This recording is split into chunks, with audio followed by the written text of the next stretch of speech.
ଭାଇ 100 ଟଙ୍କା ଗୋଟେ କାହା ପାଖରେ ଅଛି କି ଦେଇ ଯାଉ ନା। ନାଇଁନି ଭାଇ ପଇସା ପତ୍ର ନାଇଁନି। ଶୁଣା ଏଇ ବର୍ଷଟା ବି ଆମେ ଗରିବକୁ ଗରିବ ରହିଗଲେ। एक्चुअली प्रॉब्लम किस पैसा कि ପାଇଁ ଆସୁନି ଜାଣିଛ? ହଁ ମାମୁଁ କୁହ ନା ହାତକୁ ପଇସା ପତ୍ର କେବେ ଆସୁନି କୁହ ନା।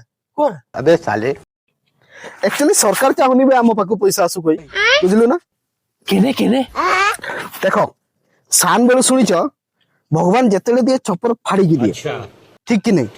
ଆଉ ଗଭର୍ଣ୍ଣମେଣ୍ଟ ଦଉଛି ଇନ୍ଦିରା ନିବାସ ଛାତ ହେଇଯାଉଛି ଉପରଟା। ଭଗବାନ ଯାହା ବି ଦଉଛି ନା ଛାତ ଉପରେ ପଡିକି ଟୁକିନା ସାଇଡ କୁ ପଳଉଛି ସାଇଡ ବାଲା ଘର ଧନୀ ହେଇଯାଉଛି ଆମେ ସେଇ ଗରିବକୁ ଗରିବ ରହିଯାଉଛୁ ବୁଝିଲୁ ନା। ସେଇଥିପାଇଁ ମୁଁ ଭାବୁଛି ଘରଟା ଭାଙ୍ଗିଦେବି ପୁରା ଛପର ଘର କରିଦବା ଛାତ ଉଡେଇଦବା କଣ୍ଟ୍ରାକ୍ଟର କୁ ଡାକିବା ଜେସିବି କୁ ଡାକିବା ସବୁ ଛାତ ଫାତ ଉଡେଇଦବା ନହେଲେ ସେଇ ଗରିବକୁ ଗରିବ ରହିଯିବା ଆଉ। ଠିକ କଥା ତ ମୁଁ ତ ଭାବି ନଥିଲି। ଚାଲ ଛାତ